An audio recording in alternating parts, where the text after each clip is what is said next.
Nafikiria hakuwa upande wenu. Unadhani nini kilisababisha mtashindwa kupata goli katika mchezo wa leo? Nitasema kwamba kuna siku bwana mtu salama. Tuliweza kupush kwa kadri ya uwezo wetu.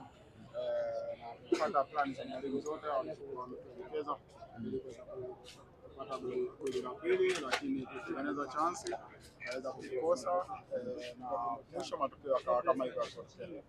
Kuna mmoja ulicheza ukaonekana muumini almost goal. Ulijisikiaje? Hamna mchezaji ambaye anaweza kukosa nafasi kujisikia vizuri.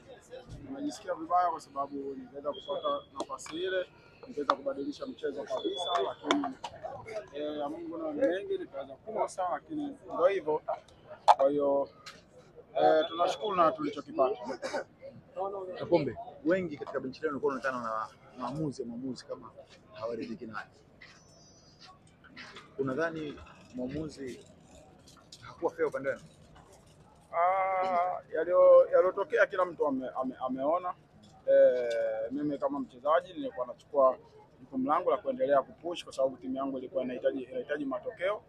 Kwa hiyo yalotokea kila mtu ameona ni nini kilichokuwa kimefanyika, lakini mwisho wa siku nadhani sisi wenyewe tunatakiwa tuweze kufunga, lakini hatukuweza kufunga. Kwa hiyo naweza kusema kwamba tuliweza kupoteza nafasi na matokeo yametokea kama hivyo yalipotokea, tumeweza kupoteza mchezo wa finali.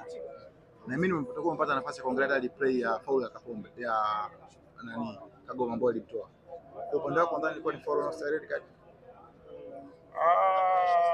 Binafsi siwezi kuingilia sana maamuzi na mwachia kwa sababu ndio maamuzi aliyokuwa katikati. Kwa hiyo aliona kama ile ni foul na inafaa ya kadi ya njano ya pili na red card. Kwa hiyo sisi muda ule niweza kutuvunja nguvu kwa sababu tulikuwa tuko wachache na tulikuwa tunahitaji kupush, lakini still tuliweza kuendelea kupush na tukaweza kupata goli ambalo liweza kuja kukataliwa. Neno moja kwa wana Simba. Naweza kusema kwamba nawashukuru wana Simba wote waliojitokeza kuweza kutupa support na wengine ambao hawakuja, lakini support yao imekuwa ni kubwa. Naweza kusema kwamba tujipange kwa ajili ya mashindano ya kimataifa msimu unaokuja. Pole na ushukuru.